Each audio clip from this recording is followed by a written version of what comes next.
There are a number of things that BMW motorcycles are renowned for, and these include having very complicated switchgear until you get used to it, rocking alarmingly to one side at a standstill thanks to the shaft drive spinning, and also being really rather dull.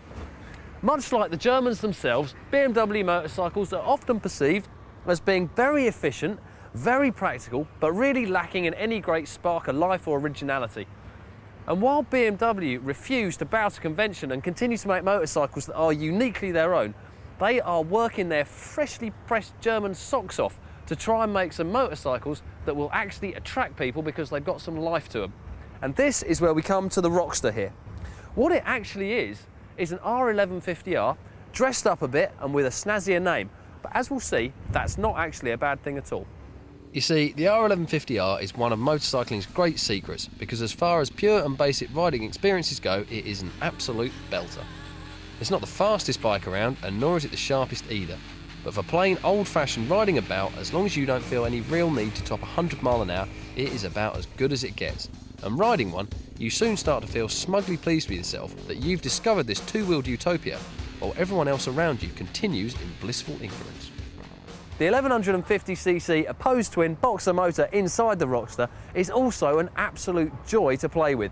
Now granted, it may not be the outright fastest motor around, but this is one seriously hefty piece of metalwork here that produces stacks of low-down torque, and especially with the optional extra race can and chip as fitted to this bike, there is more than enough stomp on tap off the bottom end of the dial to see off plenty of sports bikes from the lights should you catch them napping.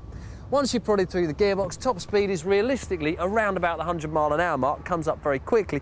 You can go on to about 120 should you feel like it, but without a fairing, it's really not very funny. As with all of BMW's big bikes, the Rockster does run their telelever front suspension system, which isolates the braking and suspension forces. The strange bit about this is you don't really get any fork dive on the brakes, but the plus side is a very planted front end that soaks up anything you can throw at it within the constraints of the motor's abilities. Also, on the Rockster, as opposed to the R1150R, you now get the front end of their sportier R1150S. So the question has to be, are BMW onto a winner with the Rockster? And I would say the answer to that question is yes.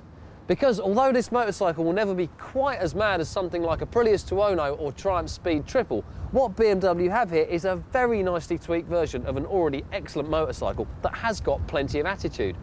Now, if you're spending just over £7 on a bike, you're going to have a lot to choose from. But if you want an everyday machine that's still got plenty of bite and will last forever, then the Rockster could be very well worth having a look at. So let's see how it stacks up in the final scores. Styling, 8 out of 10. This bike is seriously cool. Performance, 7 out of 10. Maybe bumping up to an 8 once you add on the race can and extra chip for a bit more oomph. Comfort, 7 out of 10. Very good everyday riding about, but the only gripe I've got is those bars, which do go a little too far forwards and could be a bit tricky should you want to go for a bit of distance.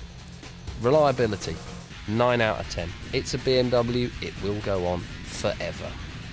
Value for money, 7 out of 10. Not the cheapest bike around, but like I said, it will last a very long time and I'm pretty certain you're going to enjoy it.